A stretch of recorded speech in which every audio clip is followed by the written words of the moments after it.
daw yun. Pero, kidding set aside, ay totoo po na yung sinabi niya ay yung sapatos ko ay gulong ng eroplano yon. Kasi matibay, hindi na pupudpud. 15 years ko na ito na ginagamit. Hindi magastos pag kayo nang gamitin ninyo. And ang ating text ngayon ay walang iba kundi for by grace are ye saved. Tayo tumayo lahat at basahin natin ang banal na kasulatan sa Ephesians chapter 2 at saka Ephesians chapter 1 verse 13. Pagsundin na lang natin yon. Magkatabi lang naman yun eh. Katabi lang. Okay, so buksan natin ang Ephesians chapter 2 verse 8 at saka 9. And then, dyan sa tabi niya, basahin na rin natin yung Ephesians 1:13. Nandiyan na kayo lahat? Okay. Sabay-sabay tayong basahin. Ready? Basa. For by grace are you saved through faith, not of yourself. It is the gift of God, not of works, lest any man should boast. Ephesians 1:13. In whom ye also trusted after that ye heard the word of truth, the gospel of your salvation, in whom also after that ye believed, you were sealed with the Holy Spirit of promise. Let's pray. Heavenly Father, tulungan niyo po kami ngayong umagang ito. Nawa po, bigyan mo ako ng utterance, Panginoon. And also, Lord, open the heart and mind po lahat ng mga nandito. Especially po yung mga, kung meron bang hindi paligtas, Panginoon, ay i-clear po ninyo ang kaligtasan sa umagang ito. In Jesus' name we pray. Amen and amen. Pwede na po kayong umupo.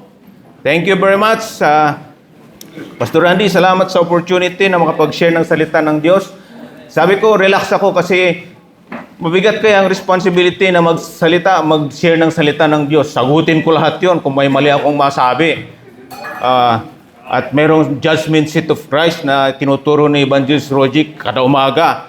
At kung lahat ng babanggitin ko dito ay sagutin ko yon sa Panginoon. So, sa totoo lang, ay relaxing na hindi magtayo dito. At pero sabi ni Pastor ay, hindi, mas relaxing na magbahagi ka ng salita ng Diyos. Amen, sige, tanggapin ko yan. And sa totoo lang, hindi ako masyadong kasi napakadami nilang nakikinig. Pero sa biyaya ng Panginoon, bibigay natin ang salita ng Diyos. Amen. So, ang tema po ng inyong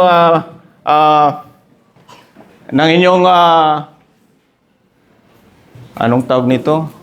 Conference.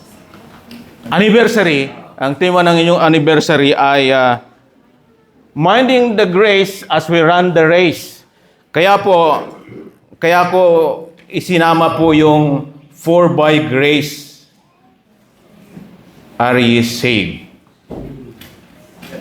At sabi ng preacher natin kagabi, si Pastor Andrew Bungkalis kagabi, kung nandito kayo, sabi niya, ang starting point ng race ay salvation.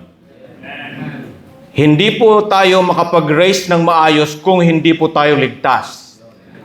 At karamihan po sa atin ay akala natin for by grace ang kaligtasan natin. Pero nagsimula tayo sa naloko tayo, na-deceive tayo ng diablo na ang inaakala natin na grace ay hindi pala grace sapagkat nadagdagan ng kaunting work. At yung kaunting work na yon ay inilagay ng diablo doon na akala mo totoo. Pero sa katotohanan pala ay hindi. Yun pala ay kahit na 5% lang na trabaho ay hindi na po grace yun. Hindi na po. Okay? So, yun po ang talakayin natin.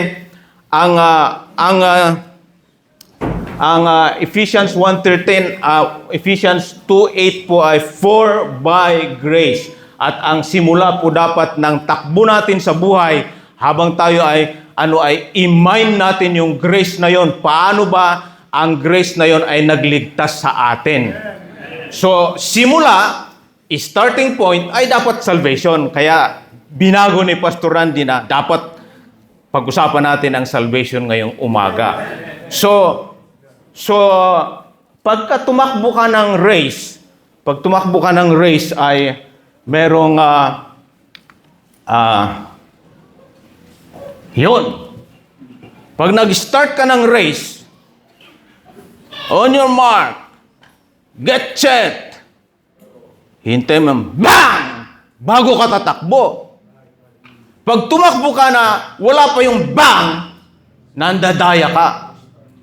Hindi totoo yung pagsimula mo.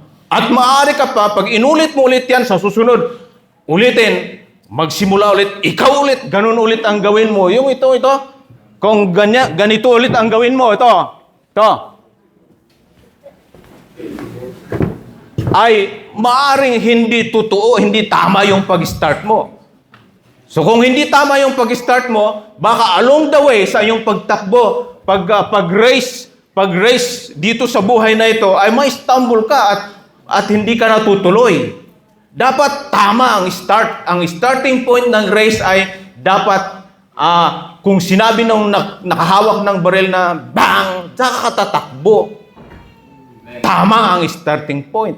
So yun ay isang uri ng hindi tamang pag-start. Meron namang iba na nakalabit na yung baril ay hindi pa rin nagsisimula. Dapat magsimula ka rin. So kung huli ang pag-start mo, makakatakbo ka, pero hindi ka makawin ng ano. Is possible na hindi ka makawin ng prize. So dapat tama ang simula ng ating pagtakbo. So in the same manner po, sa ating pagtakbo, sa ating paghihintay ng rapture, sa ating pagtakbo na minding the grace of God at running the race, sa spiritual race po natin, kailangan po tama ang kaligtasan natin. Kung fake ang kaligtasan natin, ma-stumble tayo. Kung hindi by grace ang ating kaligtasan, ma-stumble tayo. Okay? So may magdi-discuss yan sa mga grace na yan. Ang aking tutukuyin ngayong umaga for the first mga 1 hour or 1 hour 15 ay kaligtasan. Kaligtasan. At makikita natin paano magiging saved by grace. Yun po yung nasa second na text natin na walang iba kundi Ephesians 1:13. At nakita natin dyan na sa Ephesians 1:13 ay in whom ye also trusted after that ye heard the word of truth, the gospel of your salvation. In whom also after that ye believe, sabi dyan, ye were sealed. Sealed ka. Ang pagka-sealed mo ba ay by grace or by work? So yun ang tutukuyin natin ngayon. Paano magiging grace yung kaligtasan? Dito sa mga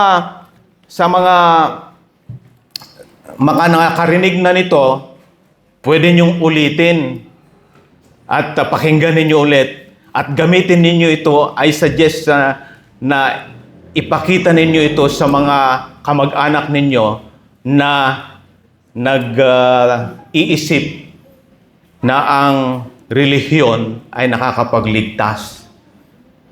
Lahat po tayo dito ay merong kapatid, mayroong tatay, may nanay na may bisita ba tayo dito na bago? Meron ba? Wala? Okay, so ibig sabihin, lahat ay nakarinig na ng tungkol sa kaligtasan. So, kung naintindihan ninyo ito, kunin nyo ito na gamitin nyo sa inyong mga magulang, sa inyong mga kamag-anak, sa inyong mga kaibigan na para umalis na sila sa kaligtasan na inaakala nila na magdadala sa kanila sa heaven na hindi naman pala by grace. So if you do that, you are minding grace. Okay? So pinili ko po yung title na yan. Pinili ko po yung Hindi ko ang gabi. Yan. Pinili ko po yung title na Sealed. Sealed from Eternal Fire. Narinig na ito ng mga taga San Mateo. Narinig na rin ito ng A People for His Name. Pero merong verse na nagsasabing examine yourself examine yourself. 2 Corinthians 15, ano yata yun 13:5. So, kung lahat natin napakinggan na natin yon, i-examine pa rin natin. Totoo ba na ligtas ako sa pamamagitan ng grace lang? O baka hindi? Baka maidinadagdag ako. So, tignan natin yon. So, ang prayer ko ngayong umaga, kung meron mang nagda-doubt sa kanilang kaligtasan, ay sana'y maligtas. Kung hindi man akma doon sa salita ng Diyos ang kaligtasan natin, sana iakma natin at i-align ba natin yung kaligtasan na it should be by grace. By grace, kasi it is not of yourself, it is the gift of God, not of works, that lest any man should boast. So bakit sealed? Kasi pag sinabing sealed, ibig sabihin pag-aari ka na ng Panginoon. Sealed ka na sa mga judgments, sealed ka na sa mga condemnation, sealed ka na sa mga disruption sa buhay na ito habang hinintay mo yung rapture, sealed ka na. Pero ang pinaka-importante sa akin kaya ko niyan ang nilagay, sealed ka sa apoy. Hindi ka na pupunta doon sa impyerno. At pinili ko ito sapagkat medyo pag pinakita mo ito sa isang kapatid sa kapatid mo sa laman na ayaw maniwala sa banal na kasulatan na sa Bible, ay maaring matakot siya. Totoo ba yan? Totoo bang may apoy? Oo, totoo yan. So, maaari din na i-title natin na sealed from the distractions in our daily walk and run. Pero yan ay para dun sa second portion ng sinabi ni Pastor Bungkalis kahapon na yung daily walk natin ay yung ngayon, kung ano ang ginagawa natin ngayon. Pero ang sa atin, ang ano natin, ito na lang, sealed from the eternal fire. So pag na-sealed ka yan, it will follow na mas-sealed ka na rin sa mga distractions in our daily life. Masi-sealed ka na rin doon. Okay? So sealed from eternal fire. Ang bulkang Mayon ay magandang tignan, no? Pumutok yan noong February 1, 1814. Pumutok yan at yan po ang pinakagrabe na putok ng Mayon. At kinover po niya yung town ng Cagsawa at walang naiwan kundi yan lang. Yung ng Roman Catholic yan na church na building, yan na lang ang naiwan.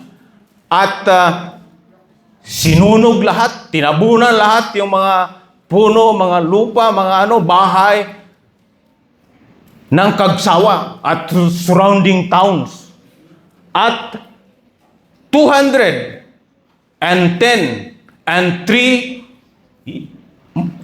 days ay pumutok ulit. At yan po yung last na putok niya. At ang itsura niya ay ganyan. Kita ninyo yung apoy na lumalabas? At yun pa ay nangyari noong February 4, 2024. Kaya sinabi ko 210 and 3 days. Pumutok ulit. Yan po yung last na putok niya. At gusto ko lang ipakita sa inyo yan kasi gustong makita ninyo na merong apoy at lava na lumalabas sa bibig o sa bunganga ng bulkan. Amen? At kung mag-drone ka, may nag-drone at yan ang makikita mo doon sa crater ng bulkan. Yan apoy. At saka lava. At kung lalabas yan, ay yun yung kanina yung nakita natin dito na yan. Okay? So, So, saan nanggagaling yung ano na yon? Yung lava at saka apoy na yon? Galing ba sa taas? At nilagay dyan sa bunganga ng bulkan tapos lalabas doon? Hindi po. Ang pinanggagalingan po ng ano ay nandun sa ilalim ng lupa. At may mga verses dyan na titignan natin mamaya at ipapakita ko sa inyo na ang pinanggagalingan niyan ay dun sa ilalim ng lupa. Amen? Ibig sabihin, ganito po ang bird's eye view niyan habang tayo ay nakikinig dito at nagsasaya dahil sa salita ng Diyos. Dun sa ilalim ng lupa ay may mga naghihirap. Yun, sa ilalim, mga naghihirap. Pero dito, ayos tingin. Kaya yung mga kapatid natin sa laman ay ayos naman eh. Pero kung ipakita ninyo na ganyan, abay, baka sabi mag-isip. At na ay maligtas din. Amen? Okay. So, walang iba pong tawag diyan sa apoy na yan. Connected po yung apoy na yan sa hell. At yan po ay nasa ilalim ng lupa. Sabi ko, we will have verses na nandyan later. Makita mo, nandyan po yung mga kamay na nagsasabing, pahingin mo ng kunting tubig. Kahit kapatak lang. Amen? So, sealed from eternal fire. Tayo ba ay silyado na? So, yun yung tanong. So, naglagay ako dito ng outline para hindi tayo magroon ng rabbit trail. Madali lang. Lahat nagsisimula sa D. The danger, the deliverance, the decision, the designation, at saka yung desperation. Desperation, actually, dapat urgency yan. Pero naghanap ako ng, ano bang, para maging D lahat. Kaya, desperation. Okay? So, madali lang ha. 1 to 5 lang tayo. Sana makuha natin in 1 hour and 15 minutes. Okay? So, by way of introduction, ay balikan natin yung Ephesians 1:13. Ephesians 1:13 po, sabi dyan, in whom you have trusted after that you believe. Merong color coding po yan na makikita nyo. Una po ay red, pangalawa ay green, pangatlo ay blue. Ang title natin ay Sealed from Eternal Fire. Bago ka makarating sa pagka-sealed from the eternal fire, ay dapat may mangyari pang dalawang action words. At walang iba kundi yung heard at believe. Connected yan sa trusting. We will discuss that, yung relationship ng dalawang yon, believe at saka trust. And that, after that, saka pa lang masisilyuhan. So, kailangan dumaan ka sa pakikinig. Pakikinig. Ngayon, napaka-importante po yung pakikinig na yan. Sapagkat kung ano po yung una mong narinig, yun po ang nagiging foundation mo sa buhay. Kung ang una mong narinig ay yung Christianity ni Magellan, ay di yun ang magiging lens mo sa lahat ng mga religion. Kung ang una mong narinig ay ang sabi ng tatay at sa nanay mo ay pogi ka, ay di yun ang paninindigan mo, pogi ka hanggang sa tumatanda ka, pogi ka. Pero nung pagtingin mo nakita mo si J. Ortega at saka si Raven Argelis, Anthony Castellano na yan, nakita mo. O kaya si Piolo Pascual sa mga matatanda, nakita mo. Bakit parang hindi ko naman kamukha si Piolo Pascual? Pero sabi ng tatay ko, pogi daw ako. Ay, yung una kong narinig yun ang panindigan ko, pogi ako. Oh. Pero sa totoo lang, lahat kayo pogi, lahat kayo maganda, basta saved by grace kayo. Sapagkat ang kagandahan at kapugihan ay nasa puso, nasa ilalim. The inner man. Kung wala kayo yung inner man, hindi kayo pogi. Kung wala yung inner man of the heart, hindi kayo maganda. Kahit napaka-kinis ang kutis mo, napaka-haba ang ilong mo, at maputi ka, matangkad ka, kung hindi maganda hindi ka ligtas by grace, hindi ka pugi. Amen? So, yan po ang ating pag-usapan. Ang una mong narinig, yun po ang ginagamit mo na foundation. Ang una mong narinig, yun ang ginagamit mo, anchor. Yun yung anchor mo at lahat ng mga sunod mong marinig ay, ayaw ko yan, hindi tama yan. Ang alam ko, magpipray ka para tanggapin mo ang banal na espiritu Aba, yun ang una mong narinig eh. And, ang karakteristik ng tao po ay resistant to change. Kahit na tama yung sinasabi ng banal na kasulatan, ayaw magbago. Bakit? Ganun ang karakteristik ng tao eh.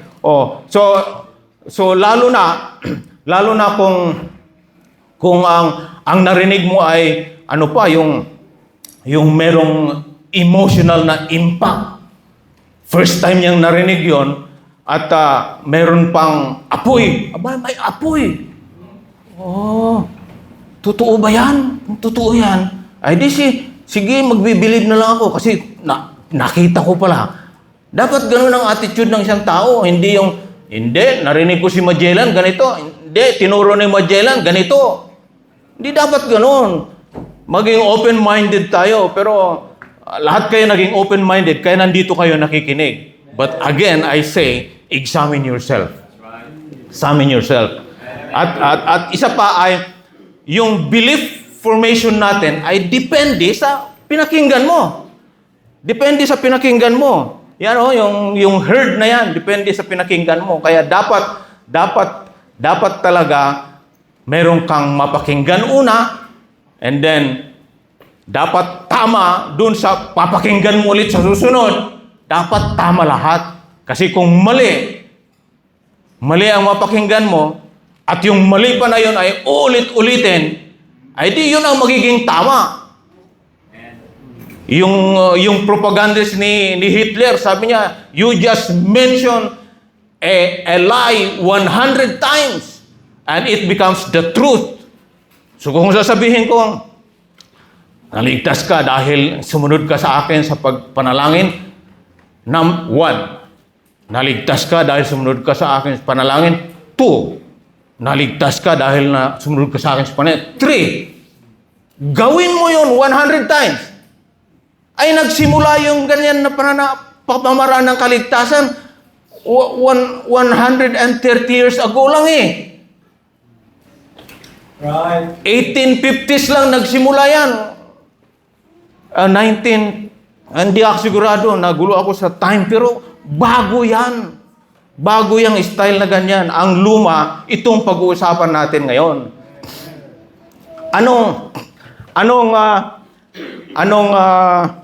Anong basihan natin? Yan po ay nasa Romans 10:17. Ang pananampalataya ay dumarating lamang sa pamamagitan ng pakikinig. And it is hearing by the word of God. Hindi yung hearing ng mga ninuno natin. Hindi hearing ng mga great-great-great-grandfather natin na nakuha nila kay Magellan at pinasa hanggang sa dumating natin sa atin.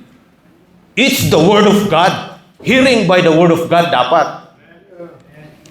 At nandyan din sa diyan sa Galatians 3:2. This only would I learn of you. Natanggap mo ba ang banal na Espiritu sa pamamagitan ng law o kaya works of the law or by the hearing of faith? Matatanggap natin ang banal na Espiritu sa pamamagitan ng pakikinig at hearing of faith. Hindi pwedeng magkaroon ka ng pananampalataya na mali ang narinig mo, hindi galing sa banal na kasulatan narinig mo, at hindi ka pwedeng magkaroon ng banal na Espiritu kung mali yung napakinggan mo. Hindi hearing of faith. At itong Galatians 3:5 na yan po ay para doon sa actual work natin ngayon. Yung banal na Espiritu na yan ay siya rin po yung magmi-minister, yung He therefore that ministereth to you in the Spirit and worketh miracles among you, siya po yun. Habang tayo ay naligtas, nandito na ang banal na Espiritu, sinong mag-guide sa atin? Sinong magbibigay ng ministering effort na tayo ay magkaroon ng tamang direksyon? Walang iba po kundi hearing of faith. Hindi sa pamamaraan ng kahit anuman. Pero ang punto natin, yung Galatians 3:2 at saka Romans 10:17. Yan po ay importante na mangyari sa isang tao bago siya maligtas. Dapat makarinig siya ng tama. Amen? Okay. So, ano ngayon ang papakinggan natin na tama? Nandyan, nakalaad din sa mismong verse. You need to hear the word of truth. Hindi salita ni Barbero. Hindi kwentong Barbero. Salita ng Diyos, the word of truth. And actually, kama ang sunod yon. Pero kung diretsuhin mo yan, ang tinutukoy niya na word of truth dyan ay yung the gospel of your salvation.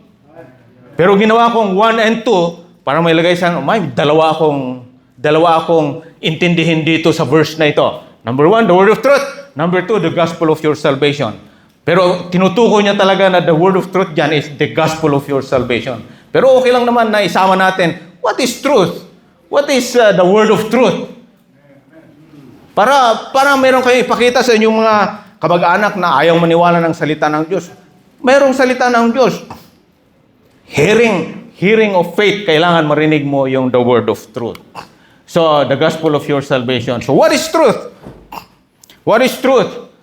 Ang truth po ay nasa God the Father, God the Son, and the God the Holy Spirit. At yun din po ay nalaan dito sa banal na kasulatan. Nandito rin po. At may verse magsasabing, yan, God is truth. Isa lang ang ating basahin para hindi sayang yung panahon ay Deuteronomy 32 verse 4, sabi niya, He is the rock, His work is perfect, for all His ways are judgment, a God of truth. A God of truth. And without iniquity, just and right is He. So, ibig sabihin, ang Diyos ay truth. Hindi ko lang in-emphasize, pero siya rin ay just. Just po siya. Magkakaroon tayo ng importance nung bakit just siya mamaya. And right din siya.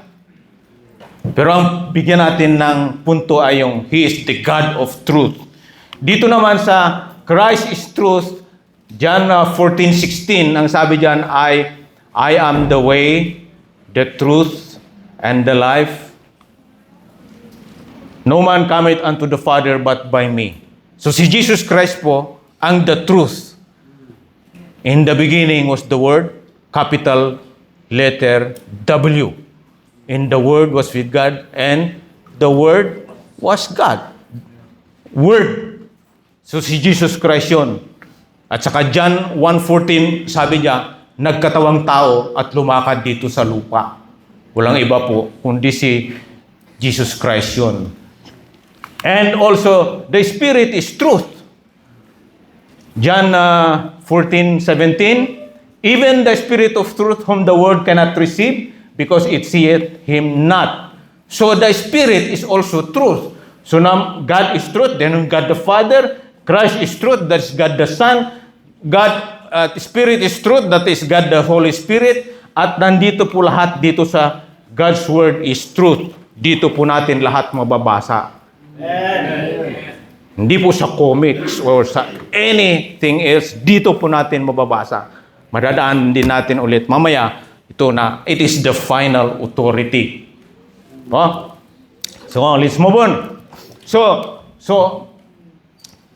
punta na tayo sa Roman numeral number 1, the danger na manatili kang hindi ligtas at saka yung reality ng hell. You need to hear, so nasa Ephesians 1:13 tayo, yung heard.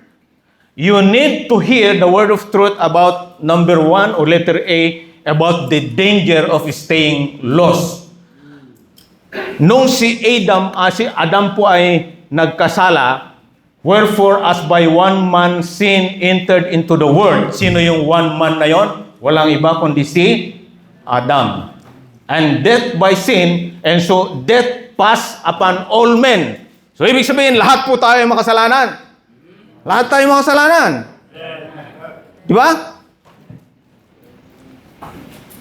Upon the disobedience of that one man na yan, walang iba kundi si Adam din, many were made sinners. So, ibig sabihin, pagka may kasalanan ka, hindi ka pwede sa heaven. Ang pupuntahan mo, walang iba kundi dun sa apoy. Oh. Ang danger na hindi ka maligtas dyan, ang danger na manatili ka sa kasalanan, ang danger na hindi ka makapunta sa heaven, ay ang heaven ay eternal po yun. Eternal po. Pagka sinabing salvation is eternal, once you're saved forever. Hindi na po nagbabago yun. John 10:28.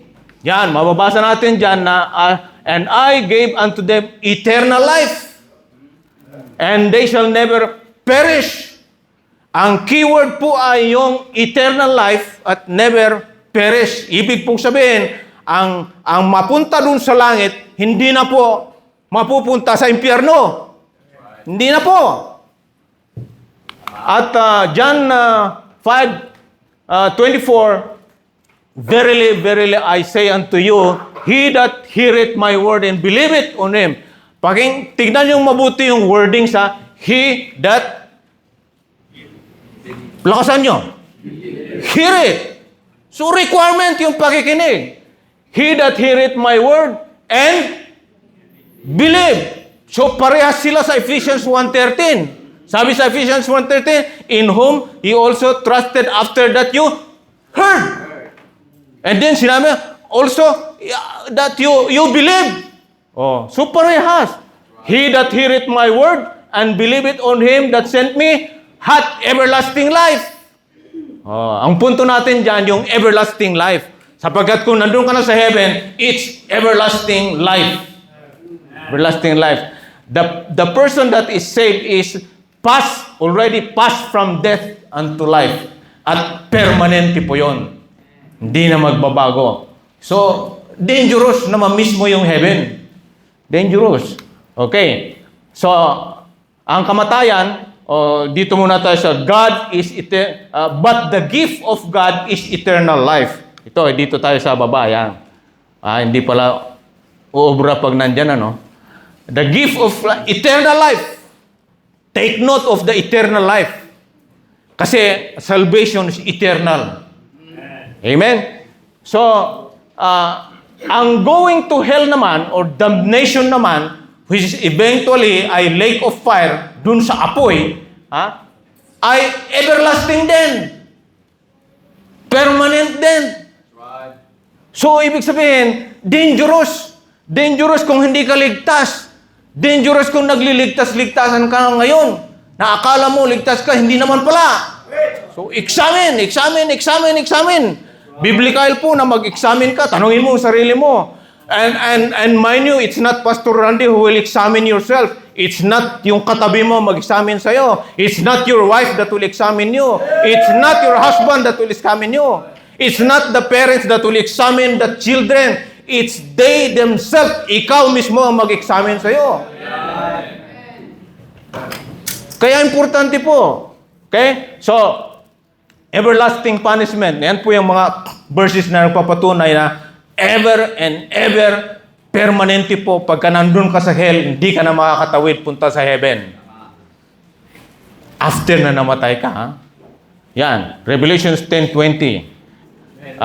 And the devil that deceived them was cast into the lake of fire and brimstone, where the beast and the false prophets are, and shall be tormented day and night forever and ever. Permanent. And also, Matthew 25:46, sabi po dyan ay, and this shall go away into everlasting punishment. Oh. Bible po yan. Hindi po galing sa akin. Kung ayaw mong paniwalaan yan, nasa sa inyo yan.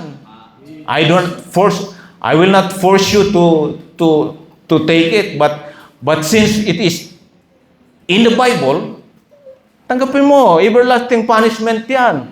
Oh. Ang Mark 9:44, ganun din po. To go into hell, into the fire that never shall be quenched. worm diet not, and the fire is not quenched. So related yung hell sa fire. Related yung hell sa fire that never shall be quenched. Diretso po yan. Doon sa ilalim ng lupa, itong kinatatayon natin ngayon, doon sa ilalim, diretso po yan na mainit. Maganda sana kung ang example ko yung pinatubo. Kasi yung pinatubo, tinabunan ito noon. Hanggang ngayon, mga lahar itong inapakan ninyo. Napakan natin ngayon. O galing sa loob ng lupa yun. Mainit yun.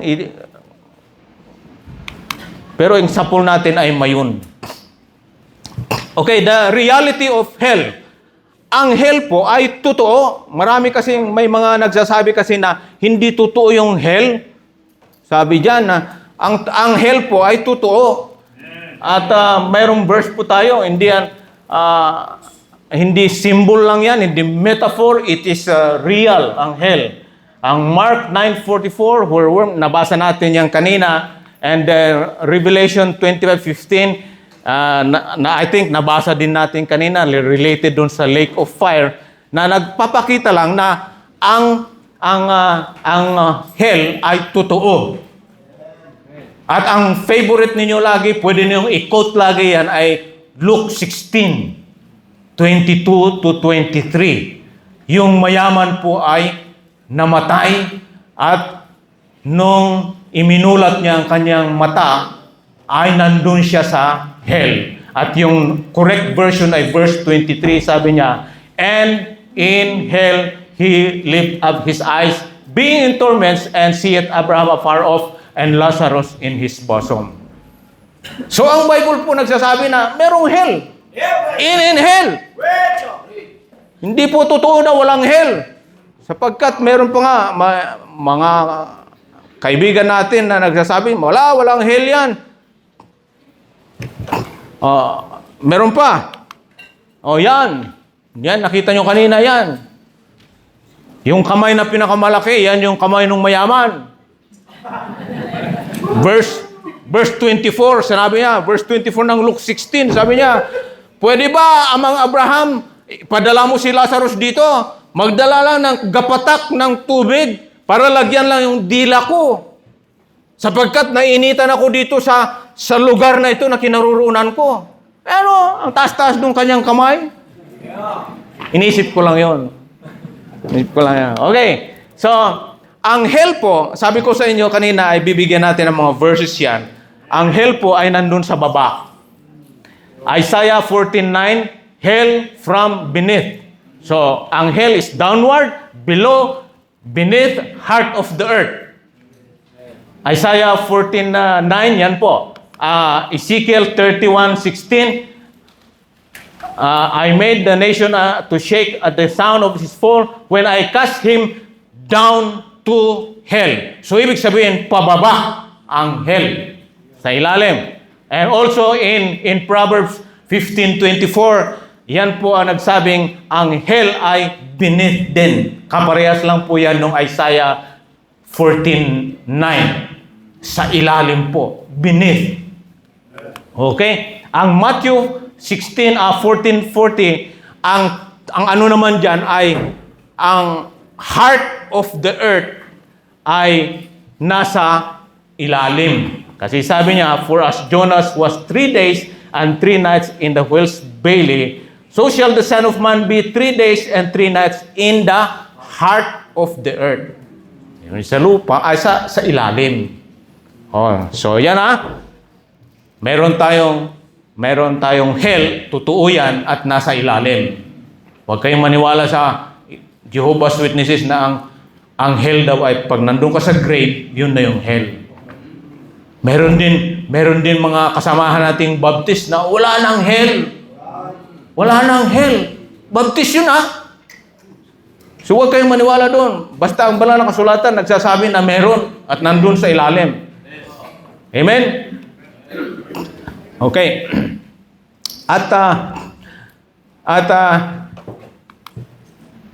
hindi lang po tayo dapat makinig, hindi natin dapat pakinggan na ang hell ay nasa reality.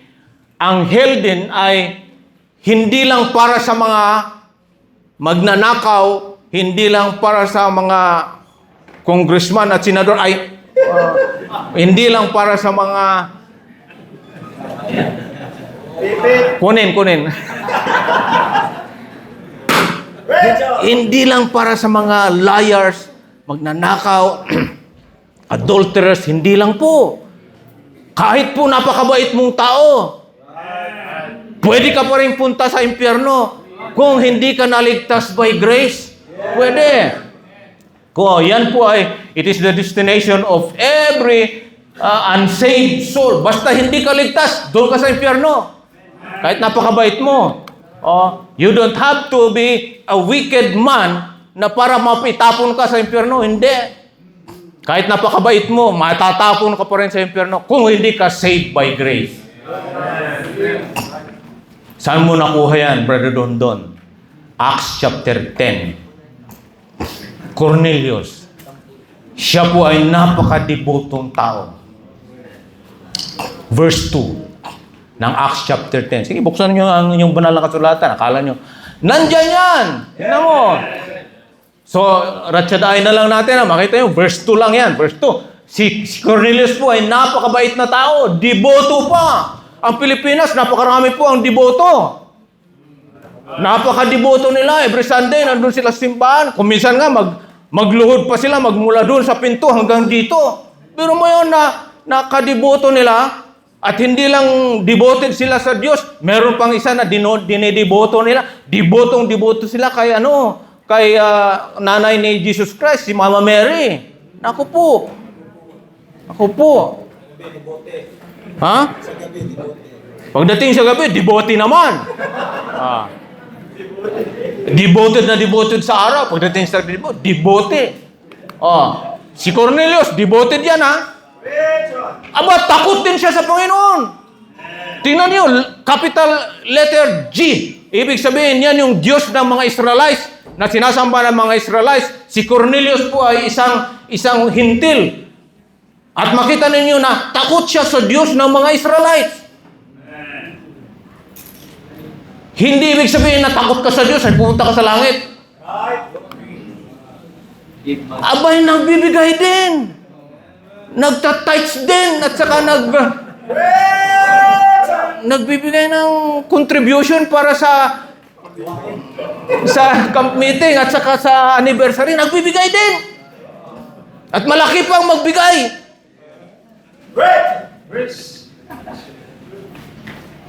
Pero hindi po nakapunta pa rin sa langit. Hindi siya makapunta sa langit. At inilagay kong pula yan, ha? Pula. Sapagkat it means something. Nananalangin din siya. Pero ang panalangin niya, hindi nakapagdala sa kanya sa langit. At tignan yung mabuti. Hindi po always. Ang nakalagay po ay pray to God always. Magkaiba po yung always sa always. Mas matindi po yung always na yan. Para malaman nyo ang pagkaiba ng konti, ang always ay sa kumpanya, ilagay mo yung ID mo dito, ilagay mo ID mo para makilala ka na ikaw yon, pero pagdating ng alas 5, tatanggalin mo yon. You wear your ID always. Pero pag always po, kahit paglampas ng alas 5, dapat nakalagay pa rin yung ID mo hanggang sa natutulog ka, hanggang sa paggising mo kinabukasan, nandun pa rin yung ID mo na nakakabit. Yun po yung always. Permanente po yung always. Kaya mas matindi po yan. Si Cornelius, nananalangin. Napunta ba siya sa langit? Hindi. Kaya ko nilagyan ng pula yan para makita ninyo na ang pananalangin hindi makapagdala sa langit. Verse 2 lang po yan. Yan.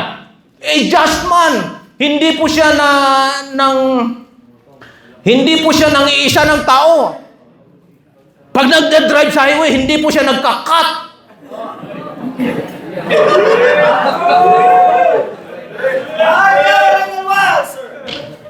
Pinapauna niya yung mga dapat mauna.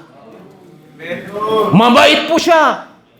Just man, hindi siya nangungupit sa kiluhan. At sa mga bata, pag pinabili ng magulang, binabalik yung sukli. Hindi sasabihin, Mama, ang itlog po ay 35 pesos po ang isa. Pero sa palengke, sa pinagbilhan niya ay 29 pesos pa. Abay, kupit piso. Hindi po ganoon, mga just man. Dito si Cornelius, just man yan. Hindi ganoon. Pero hindi siya makarating sa langit. At good report din. Good report.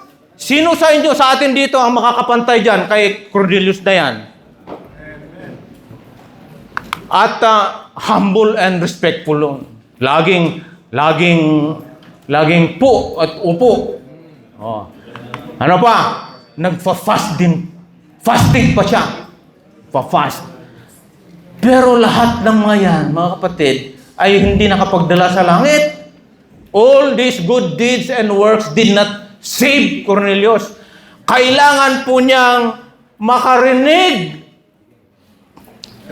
at napakinggan din ng Diyos ang kanyang panalangin. Pinapakinggan din naman ng Diyos ang panalangin eh. Kaya lang sa verse 4, kung tingnan niyo sa Bible ninyo, it is only a memorial. Hindi makapagligtas. It is only a memorial to God. Itong taong ito na nanalangin na. So nung nakita niya na sincere si Cornelius, padadalhan ko to ng isang tao na magpipreach sa kanya. Kaya pinadala niya si Peter. Pinuntahan niya ang bahay ni Cornelius at si Cornelius at kanyang mga kaibigan at kanyang kamag-anak ay umupo at nakinig. Kaya importante po yung pakikinig. Hindi ka mapunta sa langit pag wala kang pinakinggan na tama. So, nakinig si Cornelius. So, hanggang doon lang muna tayo kay Cornelius. Babalik tayo mamaya doon sa kanya. Yan po yung magiging example natin. Okay? So, hell is not just for murderers. Si Cornelius din po ay pupunta doon kung hindi niya ginawa yung inuutos ng banal na kasulatan. Okay? There is only one mediator. Kailangan marinig mo yan. Bakit ko isinama yan? Kasi napakarami dito sa atin, sa Pilipinas, kamag-anak natin, na hindi lang iisa ang mediator ko, si Maria.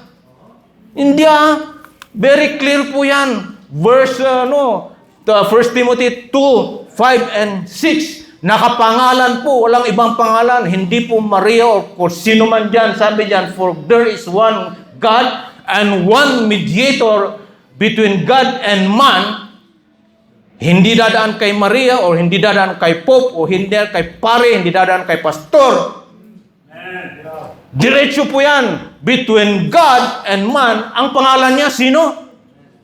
Ayan o. Jesus Christ.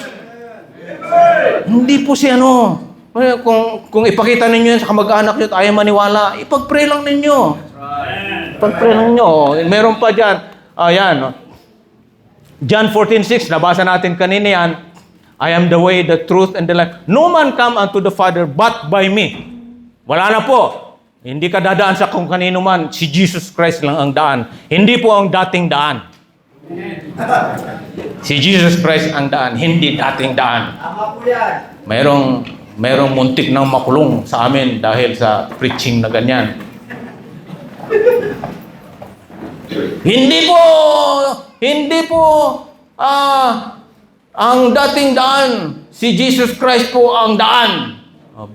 Hinabla siya. At Hebrews 9:15, and for this cause, He is the mediator. Sino yung He? Si Jesus Christ po. And also, dapat malaman natin, mapakinggan natin na there is a final authority. Ito po ang ating final authority. Kasi kung wala kang final authority po, ay magkawindang-windang ang buhay natin. Kung gusto mo maghanap ng mapapangasawa, dito po, buklatin mo ito. Kung sino gusto mong, siya ba ang mapapangasawa ko? Hindi. Tignan mo ito. Silipin mo ito. Ano ba ang gusto ng Diyos na magiging asawa ko? Ito ang buksan mo. There's the final authority. Amen? Amen.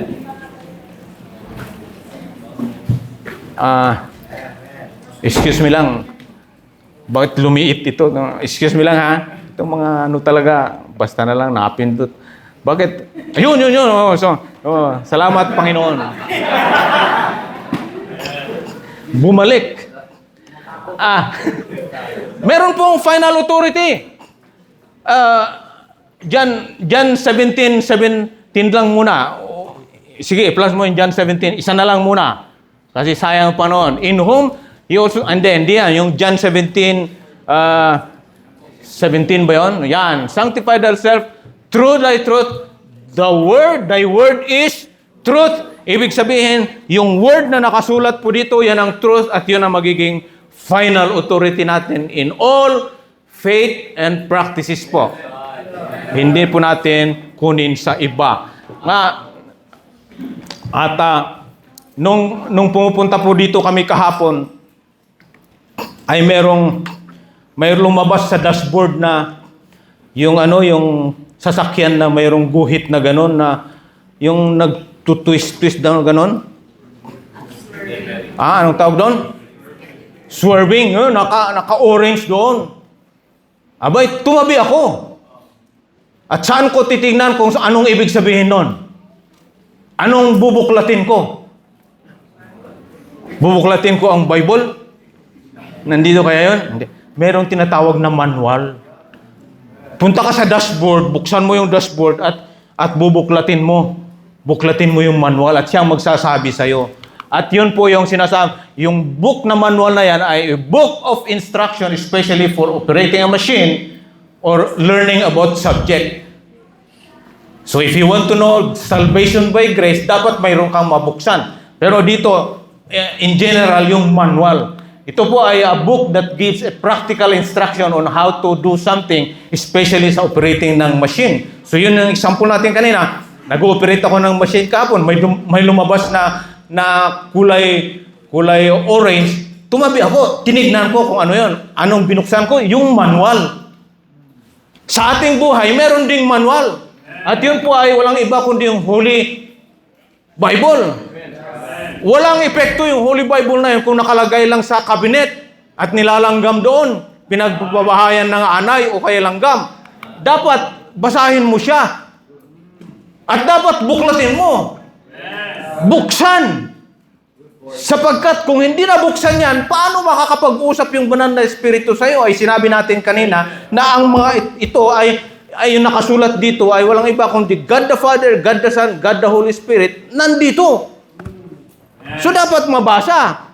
Ngayon, inilagay ko dito, yan din po yung manual natin sa buhay. Kung may problema tayo sa family, may problema tayo sa kung ano man, ito ang buklatin natin. Puntahan natin ito at basahin natin, ganito pala ang gagawin ko. So, inilagay ko lang yan na yung Bible ay basic instruction for living before leaving earth. Kasi mamamatay tayong lahat eh. So ano dapat ang titignan ko? Pagkatapos kong mamatay, anong titignan ko? Dapat yung Bible. And siya po yung final authority. Final authority po. Hindi natin so kailangan pakinggan natin the word of truth. Ngayon, dapat pakinggan din natin yung the gospel of your salvation. You need to hear the gospel of your salvation. So, nasa number 2 na tayo yung deliverance.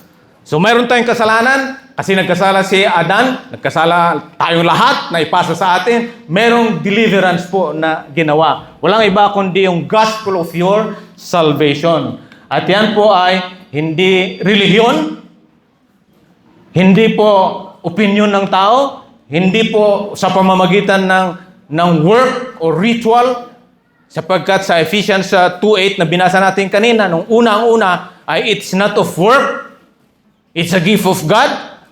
At ang tawag dyan po ay yung good news. Good news po, ang si Kristo ay namatay to save sinners from hell. At yung hell na yan ay walang iba kundi yung fire. At ang pamamagitan ng salvation ay walang iba kundi for by grace are ye saved. That's right. You cannot run a race na maganda, maayos, kung hindi ka saved by grace.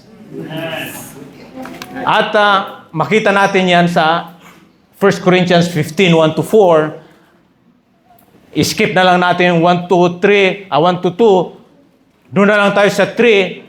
For I delivered unto you first of all that which I also received, how that Christ died for our sins. So namatay si Kristo para sa ating kasalanan. Kailangan marinig mo yun. Kailangan marinig ng lahat yun. Kung hindi mo narinig yun at sabihan ka na lang na ligtas ka, medyo alanganin yung kaligtasan mo. Somebody died for your sin. And then after that, verse 4, He was buried. And He rose again the third day. Yan po yung gospel po. Dapat ma-discuss yan bago marinig ng bago mo siya magsabi na ligtas siya. Hindi mo sasabihin na, ligtas ka. Pakinggan niya yan, mga yan. So, in a nutshell ay the death, the burial, and resurrection of Jesus Christ, yan po yung good news, and it is a complete payment for our sins. Kompleto po yan, hindi mo dadagdagan. Sapagkat pag dinagdagan mo, it's no longer grace anymore. Kahit na 5% lang na trabaho, it will never be considered na grace. Amen? Okay, so, death. He died for us. Alam natin yan. Ang motibo niya ay pag-ibig. Hindi mo naman madidiscuss ito sa 15 minutes lang eh. Ang tao na isang maliligtas, matagal yan. Iintindihin niya dapat ang mga yan. You cannot say 15 minutes lang, tapos pray, ligtas. Delikado. You need to let them hear na mayroong tao na nagmamahal, ang motibo niya ay pag-ibig, at siya ay pumunta sa cross para mamatay para sa ating kasalanan, pagbayad. At ang verse po ay John 3:16, alam na alam niyo yan, for God so loved the world that He gave His only begotten Son, that whosoever believe should not perish, hindi pupunta sa impyerno, but have everlasting life. At Romans 5:8,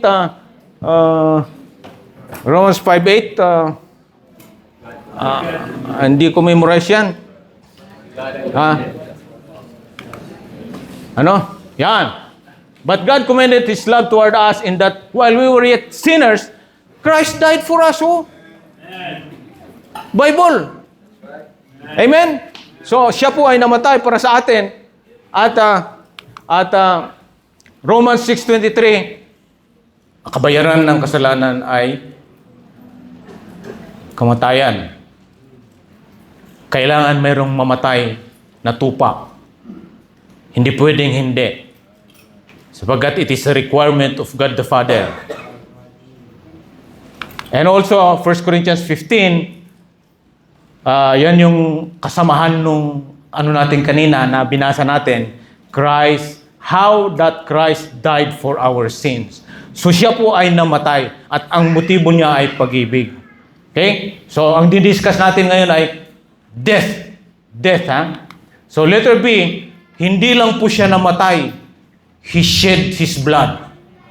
Hindi po pwede na ang isang tao ay maligtas na hindi niya mapakinggan na mayroong nag-shed ng blood para sa kanya. At yan po ay nasa Hebrews 9:22, without shedding of the blood, there is no remission of sin. Kailangan talaga na ang dugo ay mabuhos. Dapat maintindihan natin lahat yon. Dapat maintindihan ng mga anak nyo yan. Dapat maintindihan ng kapitbahay mo yan. Dapat maintindihan ng kapatid ninyo sa laman. Ephesians 1:7, in whom we have redemption. Walang redemption kung walang dugo. Wala ring atonement kung walang dugo. His blood provides atonement, forgiveness, and justification. Romans 5:8-9. Hindi na natin puntahan yun, ha. Save natin yung time. So yan po. Nung namatay siya, nag-shed din siya ng blood. Kailangan malaman natin yun. Kailangan maintindihan natin yun. It does not take 15 minutes to do that. Okay? So, ito po, maraming ginagawa yung dugo ni Kristo po. Justified by His blood, by the blood of Christ. Salamat, Pastor Dan, sa mga binigay mo. Galing sa iyo yan. Yan, have made peace through the blood. Set forth to be a propitiation through faith in His blood. Walang propitiation kung wala kang blood na nabuhos. Hebrews 13:12, sino? Sanctify the people with His own blood. And also in the 1 John 1:7, but if we walk in the light as He is in the light, we have fellowship one with another, and the blood of Jesus Christ, His Son, cleanses us from all sin. Nakakalinis po yung dugo ni Kristo. Yun po ang panghugas. That's why there's a song, there's power in the blood. At katumbas nun, are you washed in the blood? Awit tayo ng awit ng dalawang awit na yun. Yan po ang ibig sabihin yan. Are you washed in the blood? Na-receive mo ba yung cleansing power ng blood na yun? Nasa awit yun. Yun po ang ibig sabihin yan. Okay, so hindi lang po siya namatay. Nagbuhos ng dugo. Letter B ng kanyang kamatayan, siya po yung Passover sacrifice natin. Kaya it is by grace. Kaya mo bang gawin yan? Yung mga taga Pampanga, kada Easter, nagpapapako sila dito. Pinapakuhan dito para magaya nila yung Passover sacrifice na yan. Wala pong makakagaya niyan. That's why it is only by grace through faith. For even Christ, our Passover is sacrificed for us. Yan po ang verse na nagsasabi na si Kristo ang ating Passover.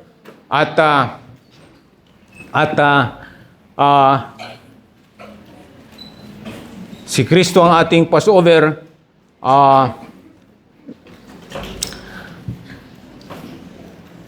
Maalala ba ninyo yung awitin na when He sees the blood, I will pass over you? Sa Exodus 12 po yun. Exodus 12. Exodus 12, actually 3 to 13 yan. At sa Exodus 12, 3 to 13 na yan, ang mga Israelites ay kailangan nila na magkaroon ng isang lamb. Verse 3, sabi dyan, speak ye unto all the congregation, saying the third day. Ang importante dyan po ay, take to them every man a lamb. Take to them every man a lamb. Yan, a lamb. So, ibig sabihin po, mga kapatid, hindi po lamb na para sa congregation, hindi lamb para sa pamilya, it is each man a lamb. Kaya personal, hindi corporate lamb. Isa lang po para sa iyo ang lamb. At anong gagawin dun sa lamb na yan? Mag-jump na lang tayo sa verse dun sa yung pinatay, verse 8. Verse 8. Verse 8, sabi dyan, and they shall eat of the flesh, the night, roast with fire. Inihaw. Roast with fire. So yung Passover ng mga Israelites na yun, sinusunog. And unleavened bread and with bitter herbs, they shall eat it. The next verse, at verse 9, sabi yan, eat not to draw, verse 10 na lang, verse 10. Yeah, verse 10. Verse 10, sabi dyan, and ye shall let nothing of it remain until the morning, and that which remain it until the morning shall be burned with fire. Verse 11, and shall ye eat it with your loins girded, your shoes on your feet, and your staff in your hand, and ye shall eat it in the haste. It is the Lord's Passover. It is the Lord's Passover. At doon na lang po tayo sa verse 12. Sabi niya, verse, saan ba yung, papatayin. Papatayin at kukunin yung dugo. Anong verse yun? Yun yung i-flash mo na lang. Papatayin po yung lamb na yon ng mga Israelites, ha? Papatayin niya yung lamb na yon at kukuha ng dugo at ilalagay nila sa and the blood shall be a token and when I see the blood, hindi. Yung i-atras mo pa na kung saan iniwisit nila sa hamba. Hamba ng pinto. Merong pinto yan. Ay, yung may hamba yan. Yung kinakabitan ng pinto na yan. Iwisik nila yung ano na yon,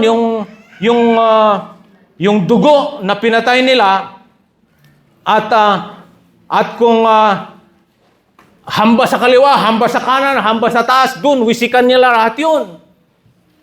At sapagkat dadaan po ang Panginoon during the night at kung makita niya yung dugo na nakawisik dun sa hamba na yon, hindi na po siya papasok dun sa bahay na yon at hindi niya papatayin yung panganay nung nandun sa bahay na yon.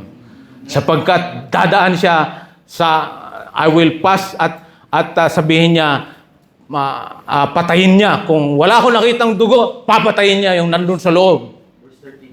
Verse 13. Exodus 12:13. 12:13. 12:13. Yun yung sinasabi ko. Kasi sayang kung basahin natin ang haba-haba. Basahin na lang nyo sa bahay yan, ha? And the blood shall be to you a token, ha? And when I see the blood, I will pass over you. And the plague shall not be upon you to destroy you when I smite the land of Egypt. So hindi pwede po na magsulat ka ng papel at sabihin mo, Katoliko ako at ibibitin mo doon sa hamba. Bibitin mo sa hamba. Pag nakita ng Diyos yan, ay hindi yan ang gusto ko. Ang gusto ko, blood of the Lamb. Hindi pwede na maglagay ka ng kartulina at lagay mo, baptist ako, ihang mo doon sa hamba. Pag nakita niya, anong baptist ka dyan? Ang gusto ko, dugo ng lamb. Amen. Mabait ako, nag-pray ako, nag-donate ako, nagbigay ako ng tithes, lahat ilagay mo doon, sulat mo. Tapos ibitin mo doon sa hamba. Pagtingin niya, hindi yan ang gusto ko.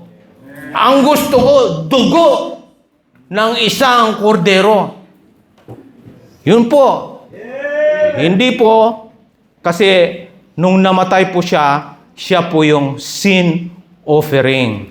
Passover lamb.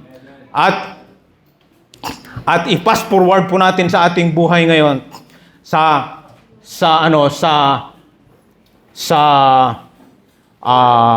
John 1:29. Kaya punta natin yung John 1:29. Ang sabi diyan ay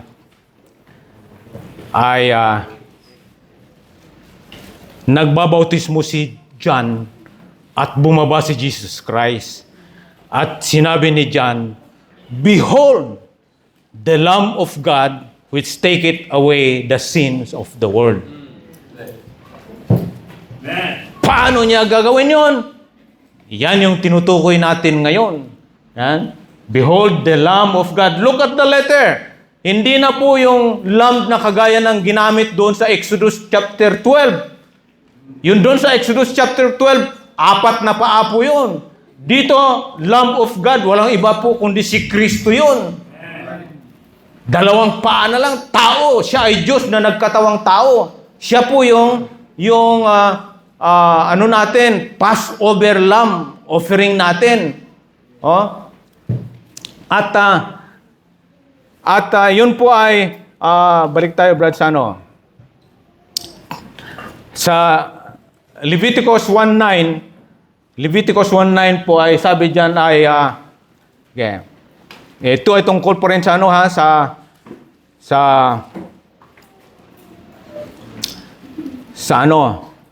teka, na-miss up ako. Mamaya na lang yun, brother. Excuse me, Ituloy, i-conclude lang muna natin yung Passover lamb. Paano ma-apply yung dugo sa atin? Sa atin ngayon. Para sa mga Israelites, yung Passover lamb na yun at sabi siya sa John 1:29, He is the Lamb that taketh away the sin of the world. Siya yun, si Jesus Christ. Nagbuhos siya ng dugo. Siya yung Passover Lamb natin. Paano ma-apply sa atin yon? By grace, through faith. At kung nakita, and when I'll see the blood, I will pass over you.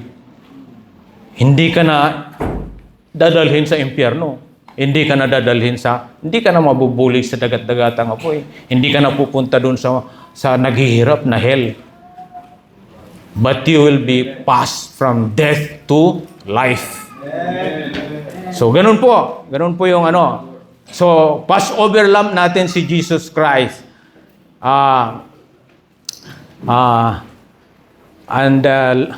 Siya po ay yung tapos na tayo dyan sa death, ha? Namatay siya para sa atin, nagbuhos ng dugo, siya yung Passover Lamb natin. Punta na tayo sa death niya, sa death. Ang death po niya ay hindi siya nanatili siya sa tomb. Meron po siyang ginagawa. Totoo po siya totoong namatay po siya. Sorry hindi ko napindot to. Exodus, Passover natin yan. O yan, nadaanan natin yan. Sa burial naman, totoo po na namatay siya. Totoong namatay si Jesus Christ. I think kayo na lang ang magpunta yan, ilista na lang ninyo sa Bible ninyo yan, o sa listahan ninyo, Mark 15:44-45 na yan, nagpapatunay po na siya ay namatay. Kinuha yung body niya at nilagay sa tomb. John 19:39, ganun din po. At Matthew 27:59-60, ganun din po, nagpapatunay na si Jesus Christ ay totoong namatay. Hindi po siya,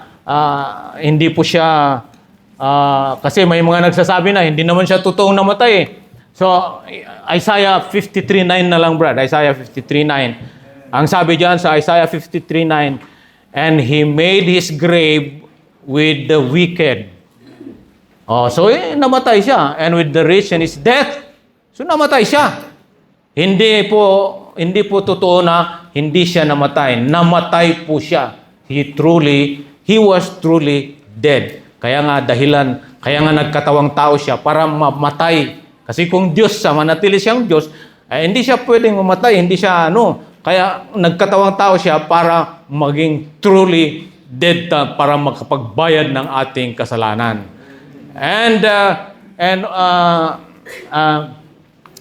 Sa kanyang burial ay nag-descend po siya sa ilalim. Hindi po siya nanatili doon sa tomb. Bumaba siya sa ilalim. And He descended to the heart of the earth. Nabasa na natin kanina yan, 12:40 na yan. Si Jonas, 3 days si Jonas nasa belly. Si Jesus Christ din, 3 days and 3 nights nasa heart of the earth. At bakit siya kailangan pumunta doon? Yan ang mga patunay na, itong mga verse na yan, nagsasabi na bumaba siya. Yan. Acts 2:27, Acts 2:31, Ephesians 4:2. Hindi na natin puntahan yan, kasi ubusin na tayo ng oras. Kung gusto nyo, lista nyo, picture nyo. Iyan ay patunay na si Jesus Christ ay nag-descend. Ayaw ng mga iba, pati mga Baptist, ayaw nila. Ang aking Diyos pupunta sa hell? Pumunta siya. Pumunta siya.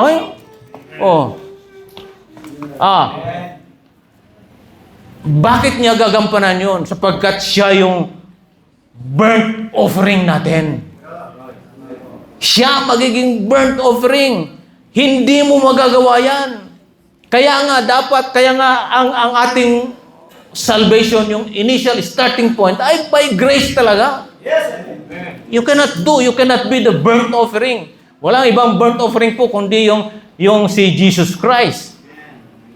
At sa Leviticus 1:9, yung sinabi ko kanina, ipakita mo yung Leviticus 1:9, ay yun po yung nagsasabi na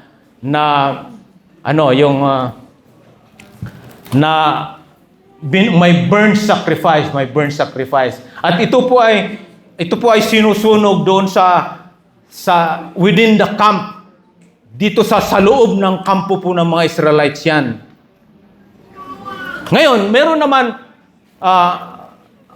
sige, siya yung ating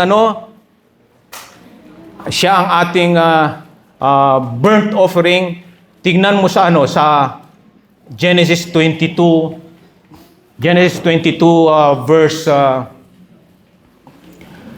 verse saan ito? Verse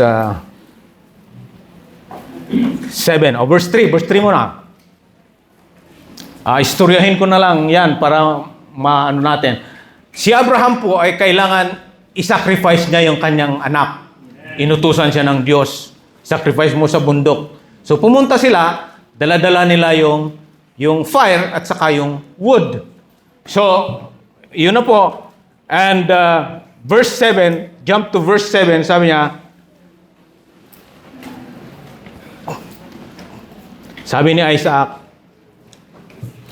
"My father," he said, "here am I." "My son," he said, "Behold, the fire and the wood, but where is the lamb for a burnt offering?" So merong lamb na burnt offering. Kailangan ng lamb na burnt offering. At tinanong ni Isaac yan, alam niya na kailangan ng lamb ang burnt offering. So dumating ngayon sila sa ang sagot ni ng tatay niya ay next verse ay sabi niya, Abraham said, "My son, God will provide himself a lamb for a burnt offering." So they went both of them together. Provide himself a lamb. Yung mga English teacher dito, sabihin nyo, ano bang klaseng English yan? Bakit provide himself a lamb? Ay kasi importante yung pagkasabi dyan eh. He provide himself a lamb. Kasi mayroong substitution dyan na mangyayari. Nung papatayin na kanya ng anak, mayroong nagsalita na, wag mong ituloy na patayin ang anak. At nung tumingin siya sa bush, merong isang lamb doon na sabit. At yun ang kinuha niya, at yun ang ginawa na burnt offering. Lamb pa rin. Pero hindi na yung anak ni Abraham ang na substitute. Preview po yan ng mangyayari. 2,000 years ago, merong isang lamb na masacrifice na magiging burnt offering natin at walang iba kundi si Jesus Christ. Siya po yung isusunog na magiging burnt offering natin. At gagawin po niya yun habang siya ay namatay.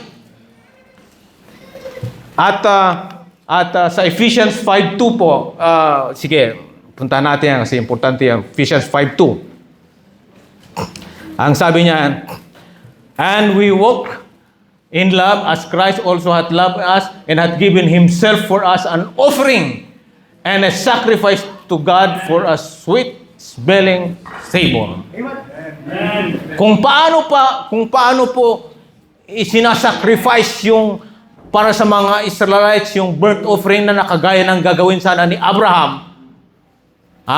Kung ano yung substitute na lamb na isinunog niya, ganun din po. Naging sweet-smelling savor tayo. Si Kristo, siya mismo yung offering, siya mismo yung sacrifice.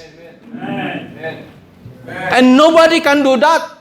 That's why it's called, "For by grace are you saved." Amen.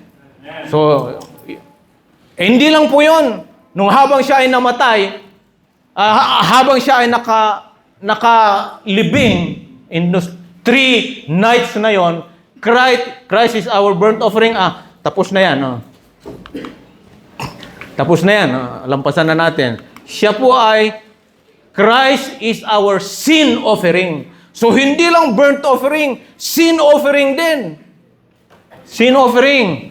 At makita natin dyan sa John 1:29, nabasa natin kanina, Exodus 29:14. Sige, isa na lang, isang verse lang, Exodus 29:14, na nagpapatunay na merong sin offering. "And the flesh of the bullock and his skin and his dung shall thou burn with fire, without the camp. Without the camp. Ibig sabihin ng without, dun sa labas. Yung kanina, yung burnt offering sa loob sinusunog. Yung sin offering sa labas sinusunog. Ang sa labas na yan, walang iba pong pinuportray yan, kundi yung hell sa ilalim ng lupa, na kung saan walang pag-ibig ang Diyos. Walang pag-ibig. At nung pumunta si Abraham doon sa si Isaac at i-offer ni Abraham, magkasama sila, ama, anak, kasama sila. Ganon din po ang ginawa nung nangyari nung siya ay naging sin offering, yung lamb na capital letter L.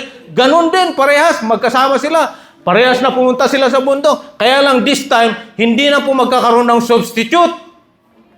Siya na po mismo ang pupunta sa cross at siya na po mismo ang maaalay na magiging sin offering.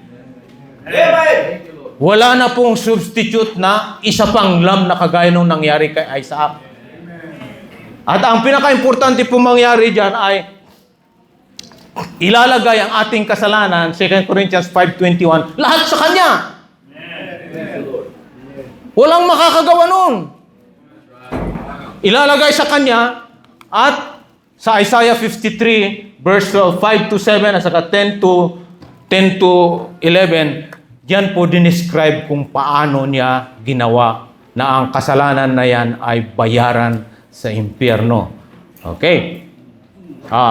Sige, i-plus mo i-plus mo, Brad, yung Isaiah 53, verse 5. Verse 5 and 7. Verse 5, sabi yan, but He was wounded for our transgression, He was bruised for our iniquities. Yan the chastisement of our peace was upon Him, and His stripes we are healed. Verse 6, as we like sheep have gone astray, we have turned everyone to his own way, and the Lord hath laid on Him the iniquities of us all. Parehas din yun sa 2 Corinthians na 5, yung nilagay ang sins natin, 5:20 ba yun? Nilagay sa Kanya yung ating kasalanan. Ganon din dyan, all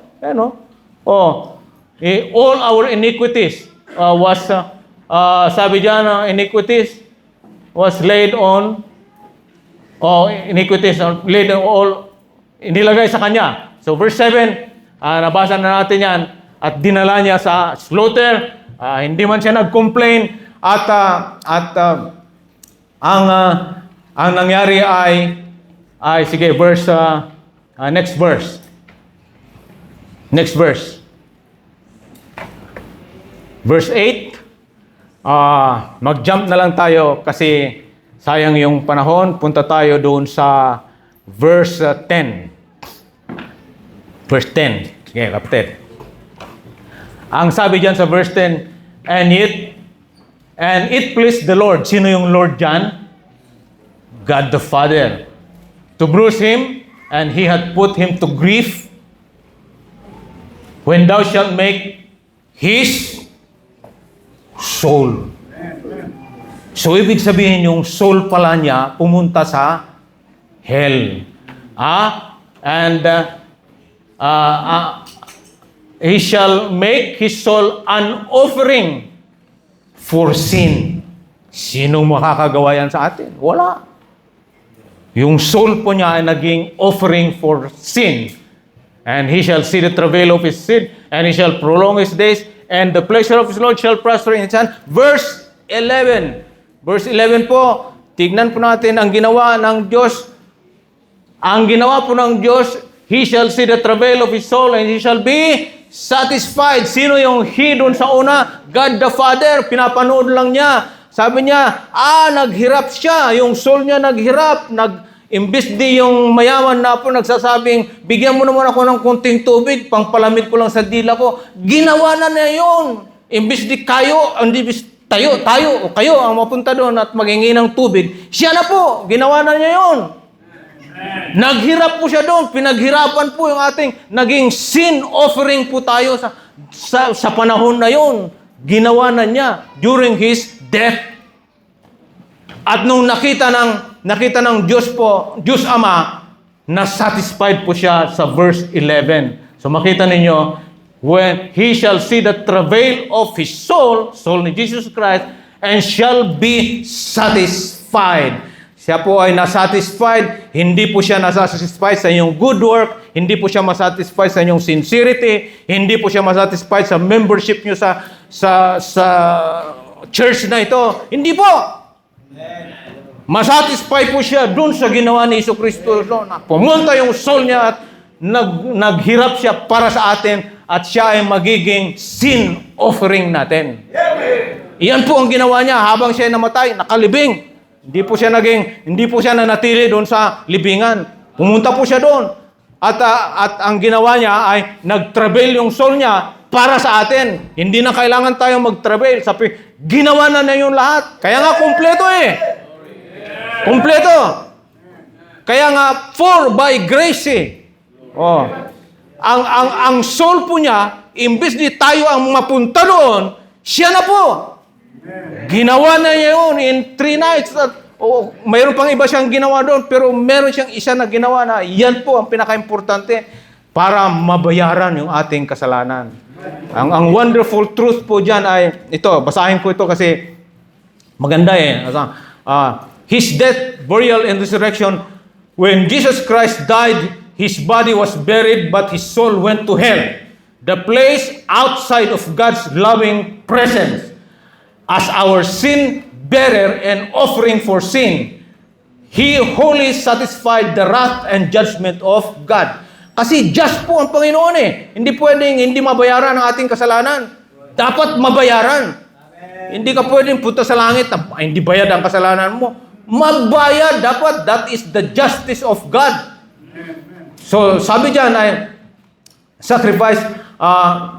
At that moment, God was treating him as though he was sin. That is in 2 Corinthians 5:21. The sin of all who would ever believe in him, past, present, and future. Jesus was wholly consumed in the fire of God's indignation as the sin bearer, bearing sacrifice, suffered without the gate. Ang without the gate ay presentation yun ay sa hell.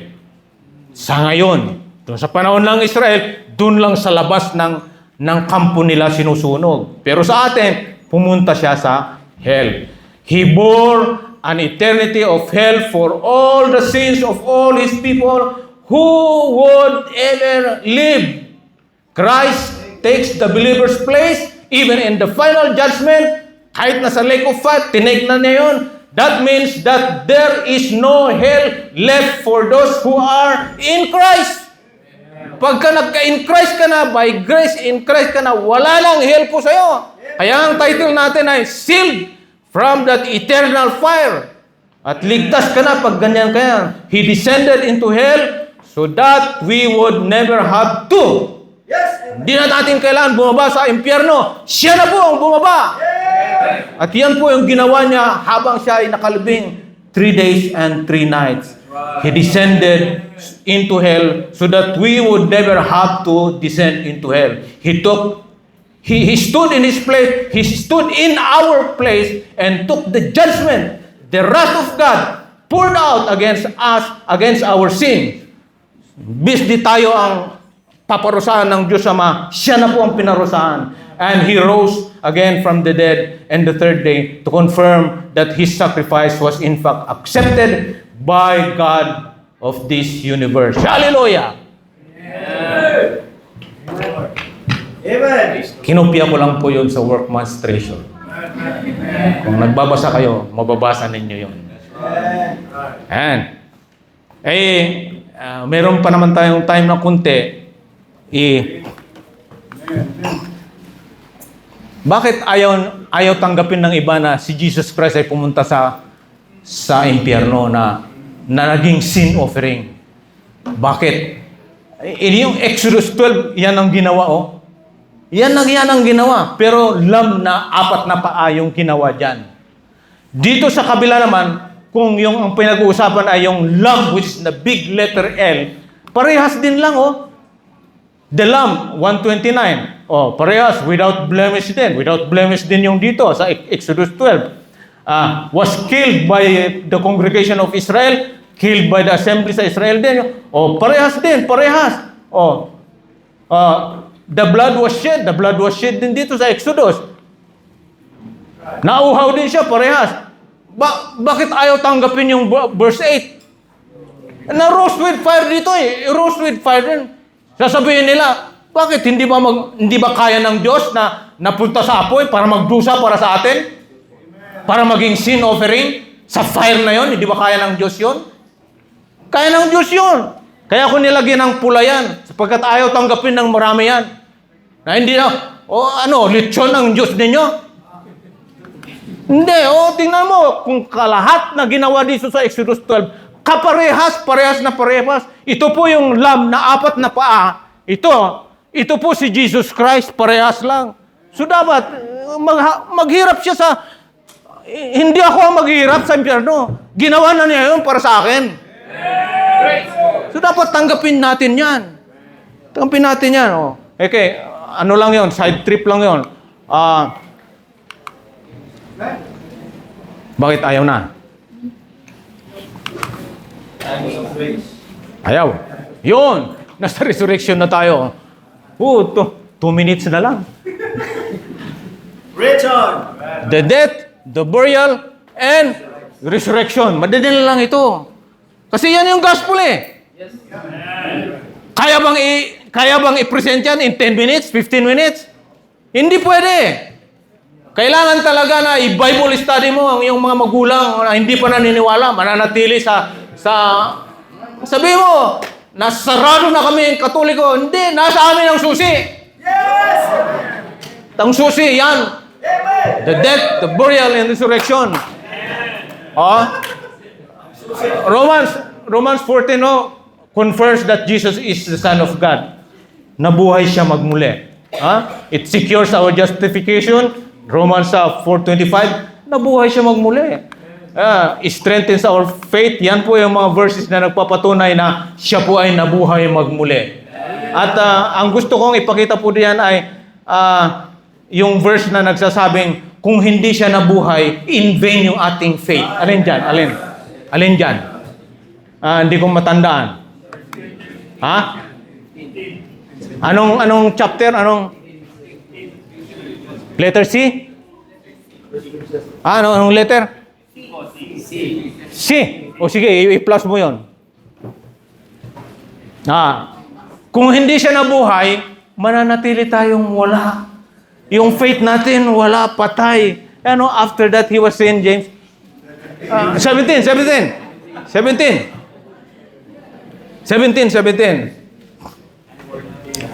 And if Christ be not raised, kung hindi siya nabuhay magmuli, your faith is in vain. Hindi ka makatakbo. You cannot train the rice pag hindi siya nabuhay magmuli. Ang takbo mo dito, hindi pa ganun. Hindi papunta sa kay Kristo ang takbo mo pag hindi siya nabuhay magmuli. Baka ang takbo mo patras pa eh. Nakaharap ka dito pero ang takbo mo ganito. Pagka hindi nabuhay si Kristo, nabuhay si Kristo. Totoo po na nabuhay si Kristo. Amen. Hindi po, wag natin paniwalaan na si Kristo, lahat ng mga sinasamba nilang mga, kung sino, si Muhammad namatay, si Buddha namatay, si Kristo namatay, pero nabuhay magmuli. Lahat na ngayon, hindi po nabuhay, nanatiling namatay. At yung kanyang pagkamatay po ay it demonstrate victory over sin, death, and Satan. Yan na po. Yan ang ano natin. Ito na lang outline natin. Yan. Kaparehas na rin yan. Ito. Amen. Okay? So, magiging victorious po tayo kung meron tayong death, burial, and resurrection.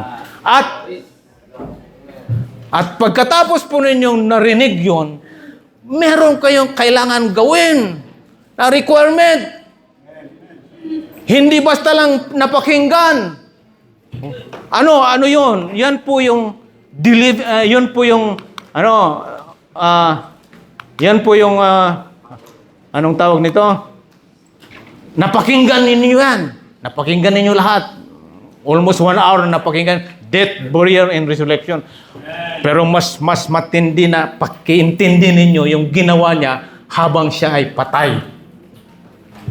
So, pagkatapos mong Pagkatapos mo ngayon na narinig ang mga bagay na yon, ay di ang hinihingi ng verse 13, Ephesians 1, verse 13 ay walang iba kundi mag-trust ka. Mag-believe ka. At yun lang ang, pero later on, ang Bible ginamit niya, believe na lang. Believe ang ginamit ng Bible. So, kailangan intindihin natin na ang biblical meaning ng believe ay kaakibat niya yung trusting. So, ibig sabihin, pag nag-believe ka, gusto ng Bible na pag nag-believe ka, mag-trust ka din. Hindi lang yung believe na walang trusting.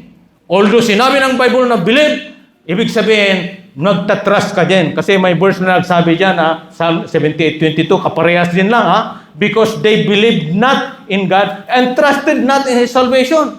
So, parehas ginamit yung trust at saka believe. Parehas, So, yan ang pinapakiusap ng banal na kasulatan na dapat, pag nag-believe ka, kaakibat niyan ay trusting. Sapagkat kung believe ka lang at hindi ka nag-trust, walang mangyari. Kaparehas mo si Diablo, si Devil na, nag-believe din siya. Umiyak pa nga siya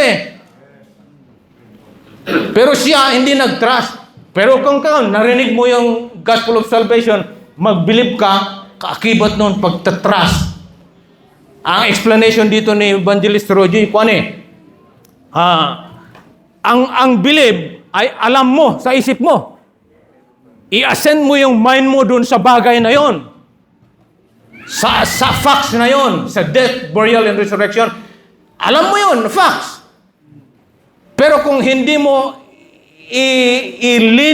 hindi mo i-trust, walang mangyayari. Walang mangyayari. Kailangan mag-trust ka din sapagkat yan ang hinihingi ng banal na kasulatan. Na dapat example niyan ay mayroong tali. May tali dyan na nakaano dyan. At mayroong sirkero na dadaan siya ganon. Dadaan siyang ganon. At sabi niya, kaya kong maglakad dyan. Naniniwala kayo. Naniwala. Ay, pagbalik niyang ganon, may dala-dala siyang wheelbarrow. Wheelbarrow. Yung iba, ang gamit nila, bisikleta. 7 wheelbarrow ito. Dala-dala niya, wheelbarrow. Maglakad siya sa roof, sa